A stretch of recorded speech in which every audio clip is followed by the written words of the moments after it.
He booked his seat. He followed every rule. He held the highest tier membership card. But when Elijah Bennett, a black tech founder and major airline investor, boarded a first-class flight to Berlin, none of that mattered. What unfolded wasn't just an act of racial bias. It was the spark that exposed a silent system of privilege hiding in plain sight. Cameras rolled, the internet erupted, and behind the scenes Elijah launched a quiet revolution that would shake an entire industry. This isn't just a story about injustice. It's about what happens when power is met with principle, and no one sees it coming. At 37, Elijah Bennett had built his career not just on intellect, but on integrity. As the founder of PulseNet Systems, a cutting-edge data firm known for designing ethical AI tools for public service sectors, he carried the quiet strength of someone who had spent a lifetime breaking through closed doors without needing to announce his arrival. On a crisp spring morning, Elijah boarded a long-haul international flight from Chicago to Berlin, where he was scheduled to deliver the keynote address at a global summit on digital ethics. Dressed in a sharp gray blazer and dark jeans, he moved through the first-class cabin with calm assurance, ticket and ID in hand, heading to seat 1A, an aisle seat he had deliberately chosen for comfort and accessibility. The cabin was already whispering with the hushed luxury of business travelers settling in, but that illusion of refinement was broken the moment Elijah took his seat. Moments later, a flight attendant approached. Her smile was courteous but strained, her tone rehearsed. "I'm sorry, sir. There's been a seating issue. We need you to relocate to accommodate one of our preferred loyalty members." She didn't say it, but Elijah recognized the real message. Across the aisle stood a woman in her 60s with platinum blonde hair, a luxury handbag, and the weary entitlement of someone who expected the world to flex around her preferences. Her name, according to whispered staff chatter, was Carolyn Royce, a longtime flyer known to both crew and management. She didn't look at Elijah directly, only past him, as if he were a misprint on her boarding pass. Elijah paused. Calmly, he handed over his boarding stub and elite tier membership credentials. "I'm already seated," he replied, "and this is my assigned seat." What followed wasn't an argument, it was a ritual. The flight attendant hesitated, then attempted negotiation. Another crew member appeared, then the cabin manager. Each request grew firmer. Their words shifted from courtesy to coercion, invoking vague rules and long-standing policies. But the subtext was clear. Elijah didn't fit the profile they had internalized for first-class passengers. His calm demeanor, dark skin, and understated style clashed with their mental image of what privilege looked like. The psychology behind their reactions wasn't overt racism. It was something more insidious. Under stress and hierarchy, people fall back on cognitive shortcuts. Elijah's presence challenged their learned expectations. His refusal to move sparked not only discomfort but confusion, a silent cognitive dissonance none of them were trained to confront.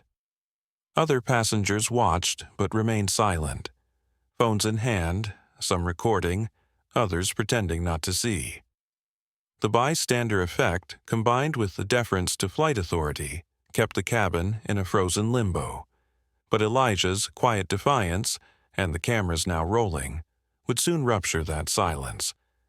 What began as a minor dispute over a seat was about to ignite a reckoning that reached far beyond the aisle of that aircraft, and the man they underestimated was about to reshape the very structure that allowed this kind of exclusion to flourish. The first-class cabin aboard Flight 1143 had slipped into a performative calm. Beneath the soft hum of overhead vents and clinking glasses, something more primal was taking shape. An unspoken test of who belonged and who didn't. Elijah Bennett, seated in 1A with his boarding pass and Platinum Elite status intact, had become the focal point of an uncomfortable standoff. Not because he'd raised his voice, not because he'd disrupted service, but because he'd stayed seated. The cabin crew, now visibly unsettled, moved with clipped urgency. Passengers watched as the atmosphere shifted from indulgent ease to uneasy tension. Elijah's quiet resolve had disrupted the norm, not just of airline protocol, but of something deeper, something more cultural. Minutes after his third polite refusal to give up his seat, a new figure emerged from the galley. Marcus Talbot, the cabin supervisor, tall and trim in a pressed Navy uniform, carried himself like someone used to being obeyed. His voice, low but firm, leaned into authority. "Mr. Bennett, I've been informed of a misunderstanding regarding your seat. We'll need you to cooperate and move to 3C. Elijah looked up. "My ticket clearly states 1A. I've complied with every policy. May I ask why I'm being asked to move?" Talbot stiffened. "It's our discretion to accommodate regular VIP travelers. We have discretion. Please don't make this difficult." That phrase, "our discretion," was the tipping point. It wasn't about protocol, it was about control, about a gatekeeping reflex too ingrained to notice its own bias. Elijah wasn't simply being asked to relocate. He was being told to yield to a perception of hierarchy shaped by image, not merit. Cognitive dissonance set in among the crew. They couldn't articulate why Elijah's presence challenged them, only that it did. Marcus Talbot's tone sharpened, frustration bleeding into his words. "If you don't comply, we'll need to escalate." This wasn't an idle threat. It was a calculated move to pressure Elijah into surrendering not just a seat, but a symbol. A visible place of belonging that he had earned, but wasn't being allowed to occupy. Meanwhile, Caroline Royce, the frequent flyer behind it all, reclined near the entryway, sipping sparkling water with a look of self-assurance. She'd said nothing more since boarding, confident that the system would bend itself around her needs. Her entitlement wasn't loud, but it was effective. Her silence weaponized the environment. The crew responded not to a demand, but to a presumption that she was the rightful occupant of 1A. Passengers began recording. One woman in 2C, a teacher from Minnesota, started live streaming quietly. Another traveler near the aisle sent a video snippet to her brother, a civil rights attorney in D.C. The footage spread with unsettling speed, but inside the cabin, the escalation continued unchecked. A uniformed pilot entered the scene. Captain Ross Delaney, in his late 50s with a silver badge and decades of authority etched into his posture. His expression was neutral, but his words weren't. "Mr. Bennett, we are empowered to make adjustments in seating to ensure flight satisfaction for our regular clients. If you do not move voluntarily, we will involve airport security upon landing." This was no longer about a seat. It had become a mirror reflecting the machinery of silent exclusion, how rules can be selectively enforced and politeness used as a veil for injustice. Elijah stayed still, gaze even, shoulders relaxed. "Captain, I am not disrupting this flight. I am in the correct seat. I'm not moving." Outside, the FAA's updated passenger conduct regulations in 2024 emphasized zero tolerance for aggression. But there remained a glaring gap, no federal requirement for bias response training in seating conflicts. Airlines were left to decide how to respond, and more often than not, discretion became a loophole for prejudice. By the time the plane leveled off over the Atlantic, the situation had made its way to social media. Clips of Elijah's calm refusal, Talbot's rising tension, and Caroline's smug composure were trending under hashtags like "Yesha's seat for Elijah" and "Bias in the Sky." Meanwhile, Elijah had begun documenting everything. He activated his phone camera, recording a statement in clear, steady tones. "I'm Elijah Bennett, a platinum-tier flyer with PulseJet Airlines. I'm currently being asked to leave my reserved seat without explanation, despite compliance with all boarding procedures." It wasn't just a digital record. It was a declaration. Talbot turned toward the front of the cabin, whispering into his headset. "Initiate ground contact on arrival. Notify Zurich security." Passengers stirred. Some murmured in protest. A businessman in 1C muttered, "This is wrong." A flight attendant lowered her eyes. The bystander effect began to crack. But Elijah didn't grandstand. He didn't shout. His power came from refusing to retreat. He embodied a truth many were taught to suppress, that dignity doesn't need permission. Hours later, as the plane began its descent, 2 security officers boarded and waited just beyond the cockpit. The captain, in a final announcement, stated there had been an onboard situation requiring ground support. Elijah was escorted off the aircraft without resistance, but with every step filmed and transmitted. Not one rule had been broken, yet he had been removed. What the crew didn't know, what Caroline Royce didn't care to learn, was that Elijah wasn't just a respected entrepreneur. He was a major shareholder in PulseJet's digital transformation partner.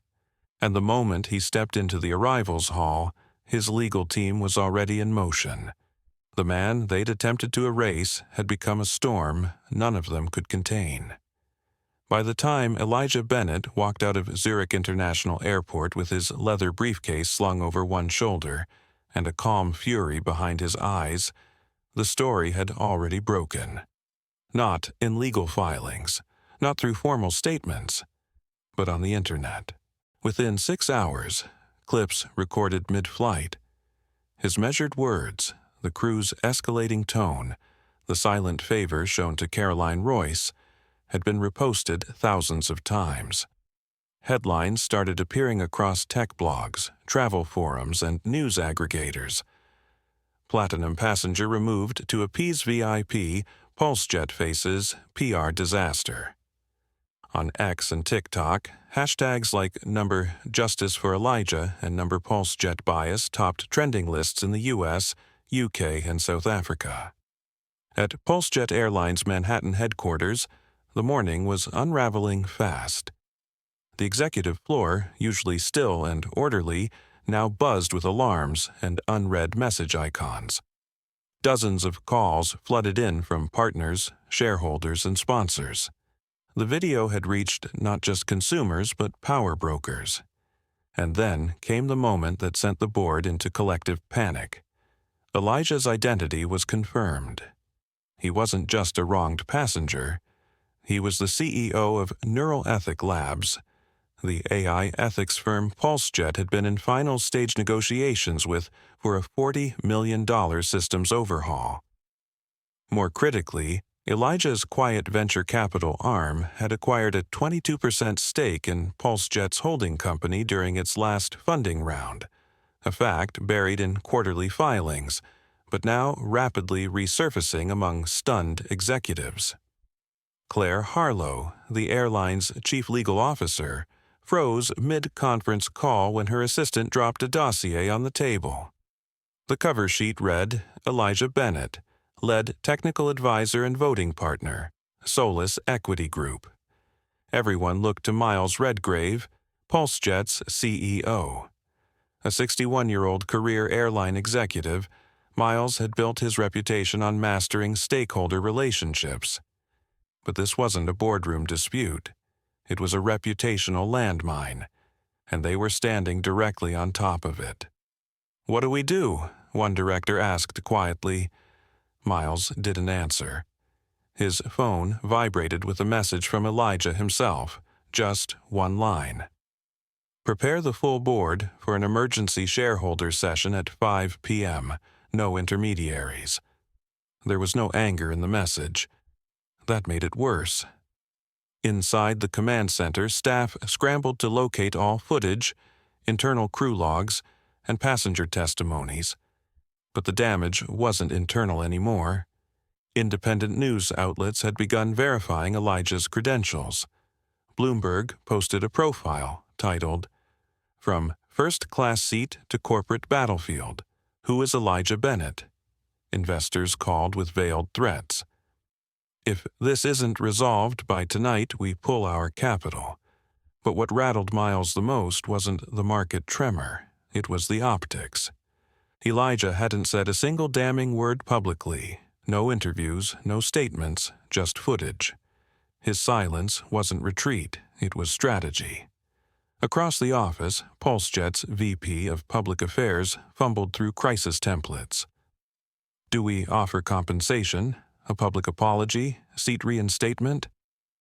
No, Miles muttered, eyes narrowing. He's not after upgrades, he's after change. What few people in that boardroom grasped yet was the scale of Elijah's leverage. Through Neuroethic Labs, he had been piloting an AI-based bias detection system designed specifically for customer service industries. That same tech had been under review at PulseJet for 3 months. If Elijah pulled it, every in-progress overhaul, from call center restructuring to loyalty algorithm reform, would collapse. Even worse, if Elijah dumped his stake publicly, the airline's market value would tank. That wasn't theoretical. His investment firm held enough equity to influence multiple institutional funds.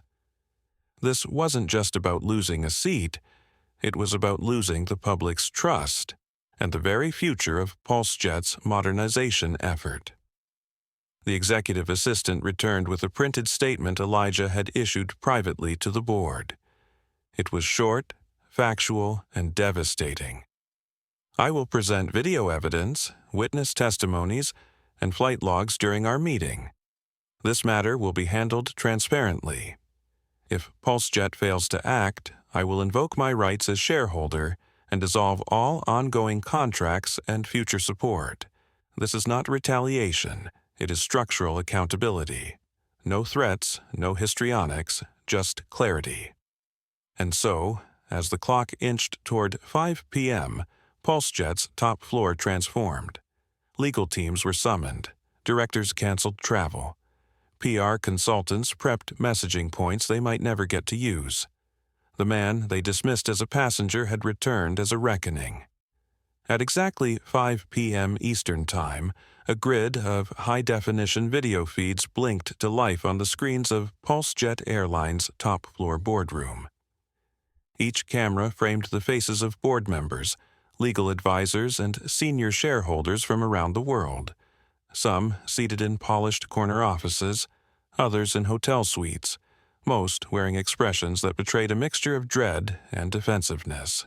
At the center of the screen, Elijah Bennett appeared, calm, composed, and unshaken.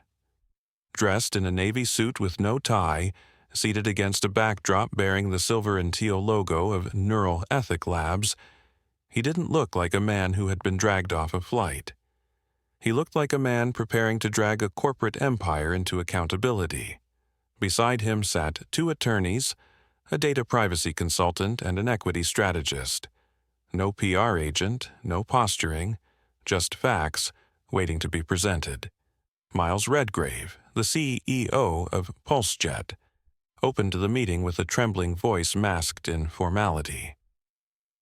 Elijah, thank you for joining us. On behalf of PulseJet's leadership, I want to acknowledge... Elijah raised a hand. No hostility, just a quiet interruption. I believe we all know why we're here. This isn't a conversation, it's a presentation. He clicked a remote. The screen shifted to the first slide, a timeline of the flight, with marked incidents, audio transcripts, and accompanying footage. Elijah walked the room through each moment, calmly, methodically, like a forensic specialist unraveling a crime scene. The second slide showed Caroline Royce handing folded bills to the cabin manager, Marcus Talbot, as she murmured inaudibly. A zoomed-in replay highlighted the transaction.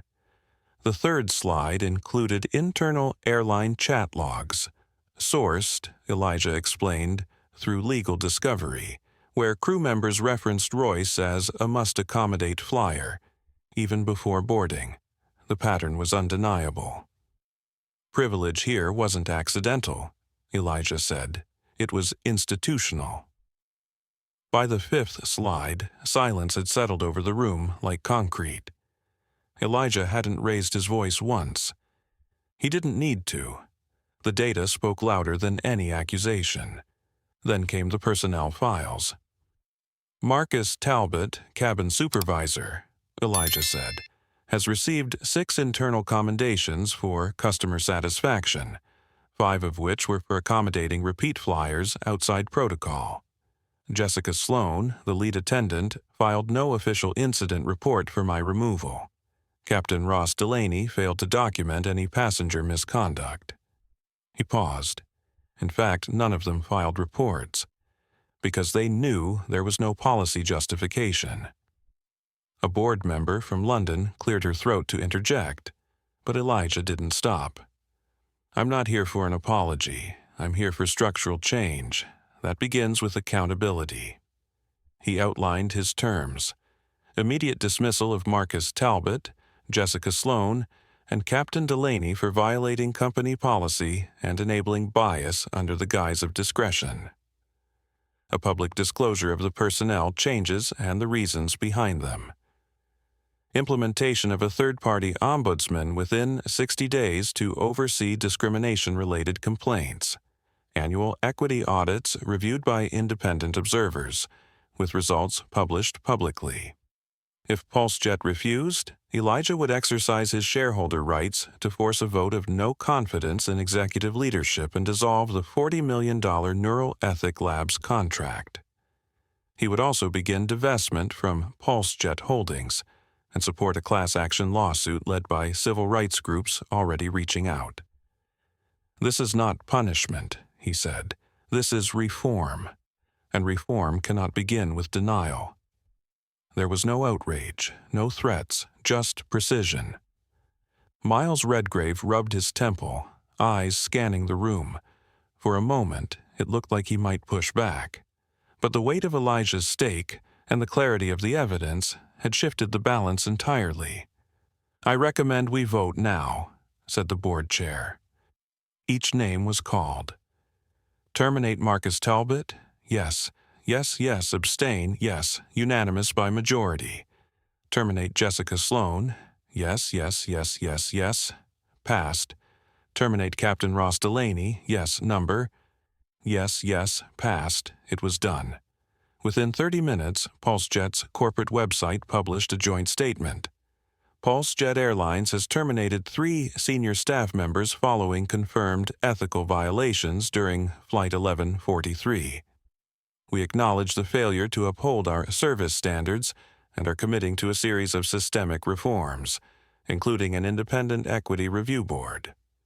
We extend our gratitude to Mr. Elijah Bennett for his integrity, and we pledge to earn back the trust of our customers.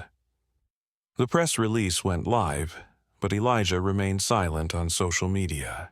He didn't need to speak. Outside the spotlight, Marcus Talbot walked through the corporate exit alone, holding a box of personal items. Jessica Sloan sobbed in the crew lounge, her badge turned in. Captain Delaney left without a word, the weight of 3 decades of authority undone by one act of silence. But Elijah didn't watch any of that unfold. Instead, he logged off, leaned back, and let out a quiet breath. This wasn't vindication. It was the first step. Because what had been executed today wasn't just policy correction. It was a dismantling of privilege, performed not with revenge, but with precision and resolve. The next morning, the world awoke not just to news of terminations at PulseJet Airlines, but to the sound of a legacy crumbling. The headlines didn't just name names, they drew lines. Not between passengers and crew, but between old privilege and new accountability. Within hours, Marcus Talbot's face flooded the internet.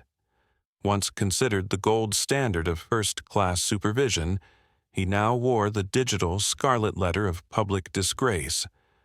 Clips of him quietly accepting cash from Caroline Royce, then gesturing dismissively at Elijah Bennett, were dissected frame by internet sleuths, legal analysts, and late-night comedians alike. One clip went especially viral. A freeze frame of Talbot glancing at Royce's outstretched hand, then pocketing the folded bills with practiced ease.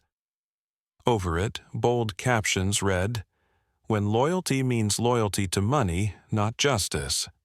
The meme was reposted over 2.4 million times. Airline forums, HR discussion boards, and Reddit threads lit up with insider commentary. Former employees from PulseJet and other carriers began anonymously sharing stories about VIP swaps, unspoken racial profiling, and how deference to the wealthy was baked into training modules under euphemisms like preferred client discretion. Jessica Sloan, the lead flight attendant, became a different kind of symbol. Not of power, but of silence. Her face, captured as she bowed her head while asking Elijah to move, became the poster image of complicity. Though she'd never raised her voice or threatened anyone, her failure to intervene spoke volumes. Across digital spaces, especially among Black travelers and frontline workers of color, discussions exploded. How many times has this happened without the cameras? If Elijah didn't have power, what would have happened? Mainstream media caught up quickly. CNN ran a special segment titled First Class or Second Class Citizenship. MSNBC hosted a panel with civil rights leaders dissecting the deeper systems that enabled the PulseJet incident. Even conservative outlets, while avoiding the race issue, critiqued the abuse of customer rights under corporate hierarchy. Captain Ross Delaney's fall was quieter, but just as complete. For over 30 years, he'd flown planes through turbulent skies and carried military credentials that once made him a hero. Now, his name sat on a no-rehire list circulating among 4 major airline HR departments. The reason? Failure to intervene in a discrimination-based incident. Breached ethical standards under FAA Code of Conduct.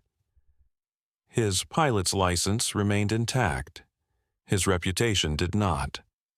Industry journals noted how quickly institutions were reacting, not because they wanted to, but because the public had left them no choice. Aviation Week's editorial put it bluntly, PulseJet was lucky their target had power. If he hadn't, they might have walked away from this. That's the real scandal. But nowhere was the reckoning harsher than for Caroline Royce.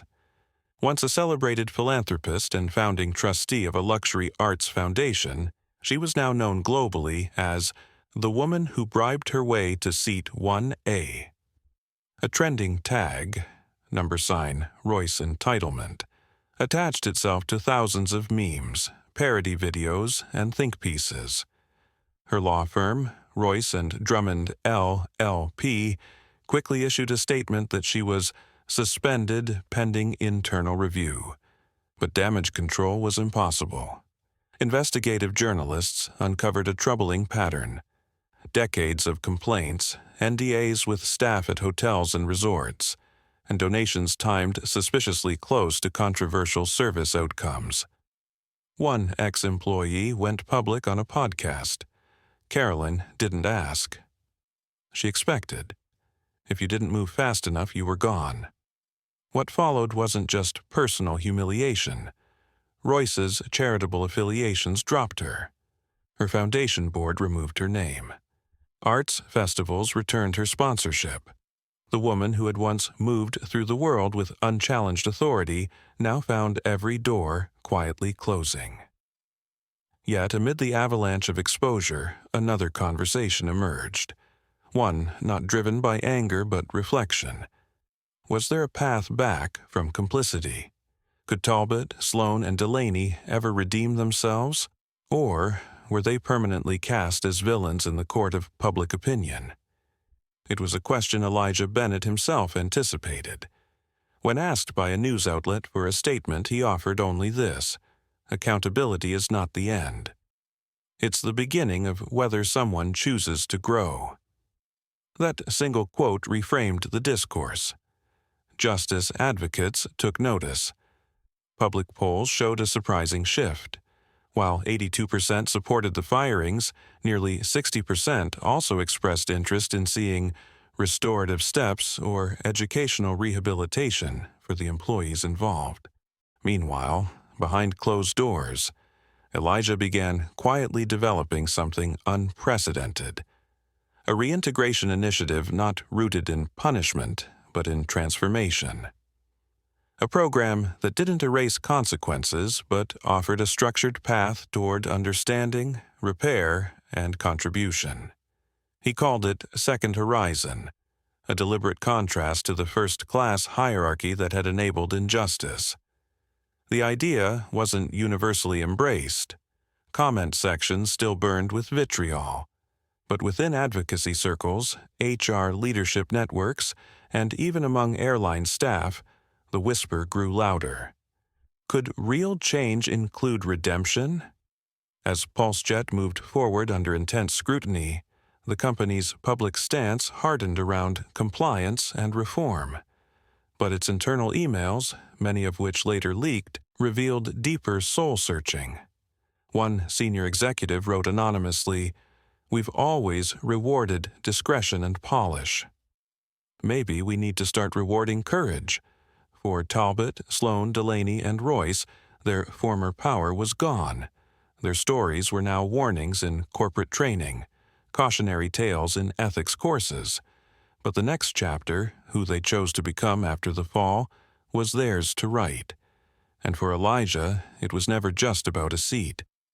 It was about setting a standard that went beyond retribution, one that turned the spotlight not just on bad actors, but on the stage that gave them power in the first place.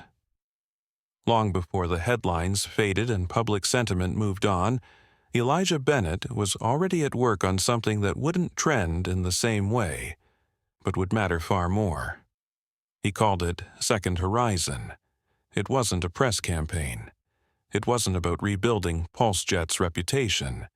It was about rebuilding people, starting with the ones who had fallen hardest when the spotlight exposed everything they tried to hide. From the outside, Second Horizon seemed like a contradiction. Why offer those who had enabled discrimination a chance to return? Why not leave them to the consequences they had earned? But for Elijah, redemption wasn't weakness. It was justice matured. Punishment alone couldn't prevent the next Marcus Talbot or Jessica Sloan or Captain Delaney. Real transformation required something deeper: reflection, confrontation, and the opportunity to rebuild. The program was launched with no fanfare, no flashy website, just a letter sent privately to the 3 terminated employees and a handful of others who had expressed remorse. It read, in part, "This isn't forgiveness. That's not mine to give. This is an offer. One that demands courage, discomfort, and accountability, not for the sake of the public, but for the people you harmed and the systems you upheld." To everyone's surprise, all 3 accepted. Marcus Talbot, once the epitome of calculated authority, arrived at the first session late, unshaven and clearly skeptical. The confidence he once wore like armor was gone. He spoke little that first week, sitting in the back of a circle surrounded by diversity educators, trauma-informed counselors, and community advocates. But it was when they showed him the raw footage, his own gestures, body language, and silence as Caroline Royce handed over the folded bills, that something shifted.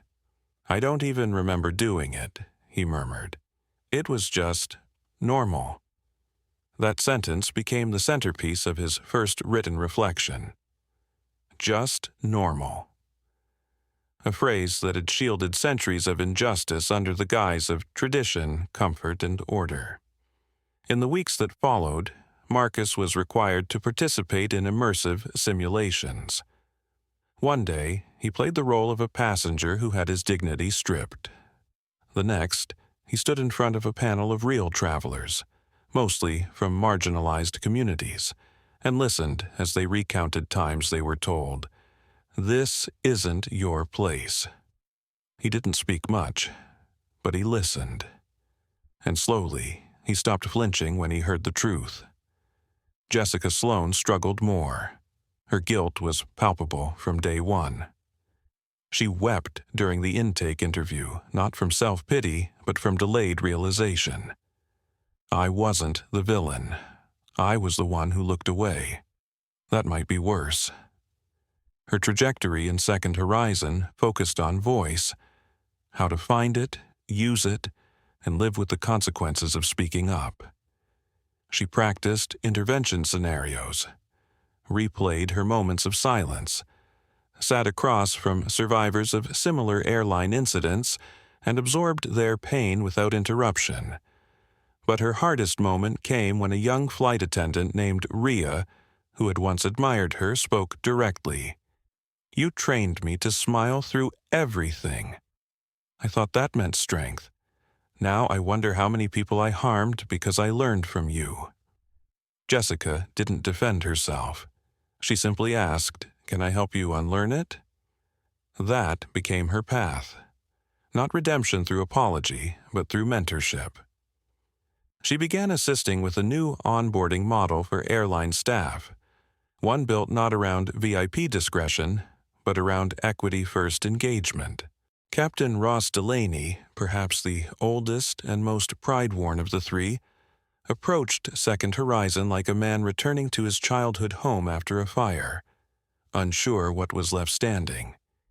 He had spent decades following procedures, but he had never been taught to question the culture behind them. During a roundtable exercise, he was asked to read aloud the FAA's Code on Equitable Treatment. He paused mid-sentence. I read these lines 100 times in training. I never once thought about what they actually meant. Delaney's journey through the program was marked by journal writing and reverse mentorship, working with young, diverse flight cadets who challenged his assumptions, confronted his narratives, and forced him to see the sky through different eyes.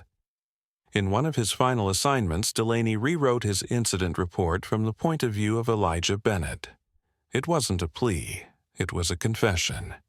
Each participant in Second Horizon was required to complete 120 hours of structured reflection, dialogue, and public accountability. But more than that, they had to contribute something back, not as PR, but as service. Marcus began mentoring airport staff unions on bias response protocols. Jessica designed a curriculum that taught the next generation of attendants how to interrupt microaggressions without jeopardizing safety. And Captain Delaney offered his time to an aviation justice initiative that reviewed outdated training materials across regional carriers. None of this erased what they had done, but it redefined what they could still become. Outside the program, public opinion remained split. Some saw Second Horizon as a noble experiment.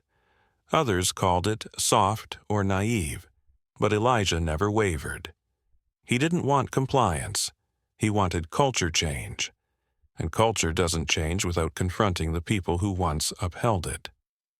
As the program expanded, Second Horizon received funding from other firms and travel brands inspired by its rigor. Elijah declined offers to franchise it, insisting it remain community-led, survivor-informed, and never a shield for corporate liability. In a rare interview, he summarized the ethos simply. You don't build a just society by creating perfect people. You build it by creating systems where people can confront what they've done, learn, and still be worth something after. On the final day of the pilot cohort, the participants were asked one question. What did you learn that changed you?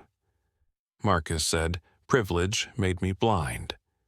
Silence made me dangerous.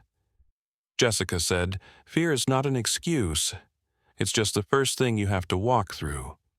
Delaney said, "Command means nothing if you can't lead with conscience." And Elijah? He said nothing at all. He simply nodded, quiet, watching, present, as the people who once upheld an unjust sky began learning how to fly differently. When PulseJet Airlines announced a 48-hour suspension of all operations, the aviation world did a double take. No storm, no mechanical failure, no strike. Just an airline voluntarily grounding itself to confront the storm brewing within. It was the first move of its kind in modern air travel history. Executives across competing carriers scoffed at the cost. 2 full days of 0 departures meant millions in losses. But to Elijah Bennett, now officially appointed to the company's newly formed Ethics Oversight Council, the sacrifice was a down payment on trust. From coast to coast, terminals once buzzing with pre-boarding calls and first-class upgrades fell silent. Instead, Skylux hubs transformed into learning centers. In conference rooms, maintenance bays, and repurposed lounges, over 7,200 employees, from flight crews to boardroom strategists, gathered not for training, but for transformation. The program, titled Altitude Check, was designed by a coalition of civil rights educators, trauma psychologists, and Elijah's Neural Ethic Lab's AI team. Unlike typical diversity training, there were no icebreakers, no corporate platitudes, no hollow promises. Instead, employees stepped into interactive simulations where they confronted bias from both sides, as the one profiled and the one privileged.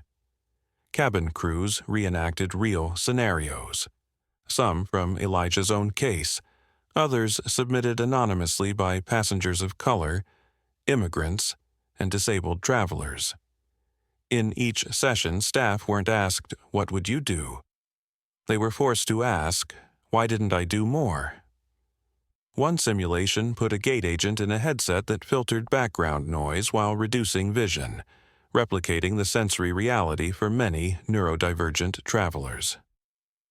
Another featured real-time video of passenger interactions tagged with microaggressions that flashed silently in the corner of the screen. Every exercise pulled apart assumptions that had long masqueraded as customer service instinct. Company-wide, supervisors were required to log their reflections on a transparent ethics portal, viewable not only by HR, but by independent auditors and a rotating citizen advisory board. No one was exempt. Not the CEO, not the pilots' union. Not even loyalty program executives whose departments had once used subjective discretion to determine upgrades and seating assignments. The early pushback was predictable. A few longtime staff members filed internal complaints, calling the process excessive and shaming. One even resigned on the spot. But the majority stayed and changed. One senior flight attendant, 23 years into her career, stood at the end of her session and said through tears, "I've spent years thinking I was being polite, when really I was just quiet. I wish someone had shown me this sooner." The public took notice. Footage of the training was not hidden. In fact, it was live-streamed on Skylux's website, turning what could have been a PR crisis into a masterclass in radical transparency. Media outlets, once hungry to tear the company apart, now pivoted. Wired ran a feature titled, "How Skylux Grounded Itself to Get Off the Ground Again." The Washington Post published an op-ed praising the airline for not waiting for lawsuits, but writing its own path forward. But this rebirth wasn't just reputational, it was structural. Within 30 days, Skylux abolished its discretionary seat reassignment policy. Platinum status could no longer override a confirmed seat.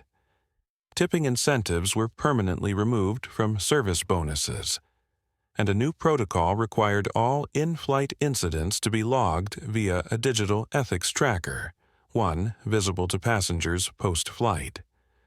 More significantly, Skylux became the first major carrier to institute a mandatory equity check in its promotion pipeline.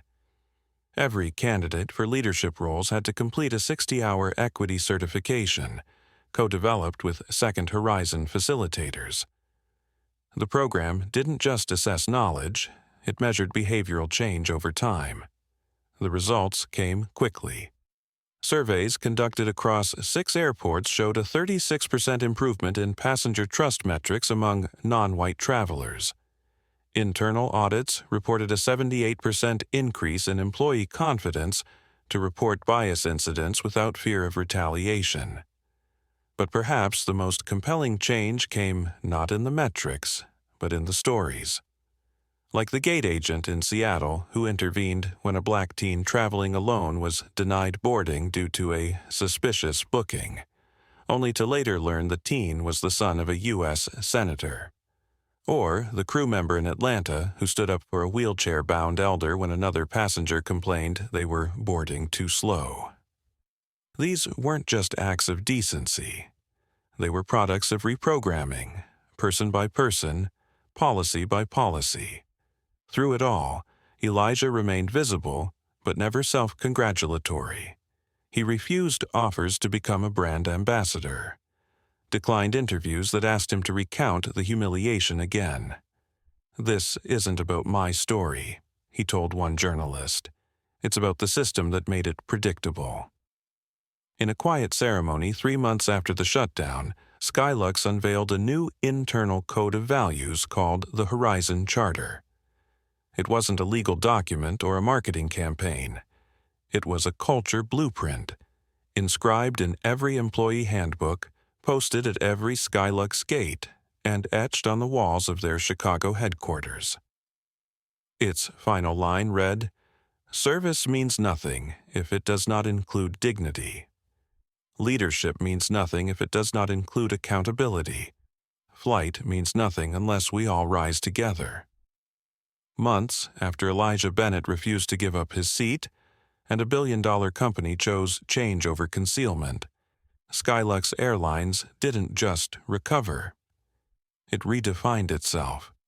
Yet the greater impact couldn't be measured in stock price rebounds, smoother onboarding, or improved diversity audits.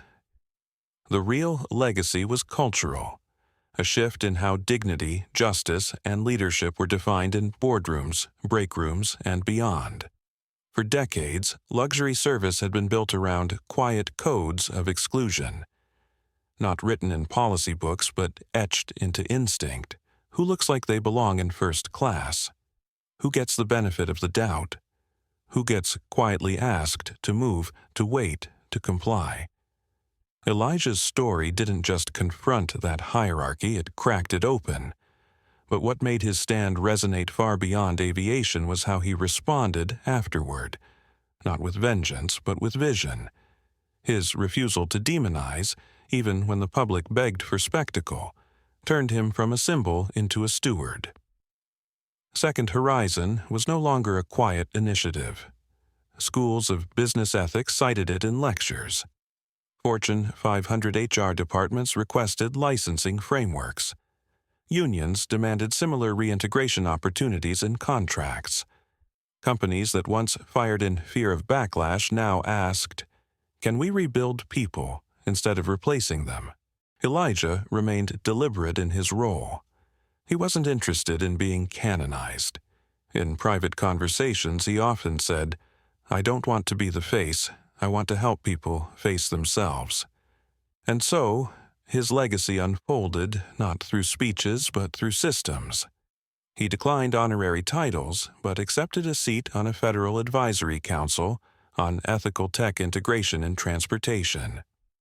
He co-authored a joint proposal pushing for FAA-mandated bias response standards, something long missing in air travel regulation, despite years of complaints from marginalized passengers. The proposal called for a bias response framework integrated into crew training, real-time, in-flight escalation protocols that couldn't be overridden by customer status, Annual transparency reports published by every U.S. carrier listing complaints and outcomes, not for punishment but for public accountability. And it didn't stop with airlines. Elijah's story made its way into hotel chains, rideshare platforms, and luxury retailers. Anywhere customer service had been built on the unspoken premise that wealth and whiteness were interchangeable signs of respectability. Media outlets shifted too. Documentaries explored the psychology behind service bias. Podcasts interviewed former employees who had gone through Second Horizon, sharing their personal reckoning with long-ignored assumptions. One viral clip featured Jessica Sloan, the former flight attendant who once looked away from injustice, now training new hires on how to recognize silent bias within themselves. "I didn't just learn how to speak up," she said. "I learned how to listen before the damage is done."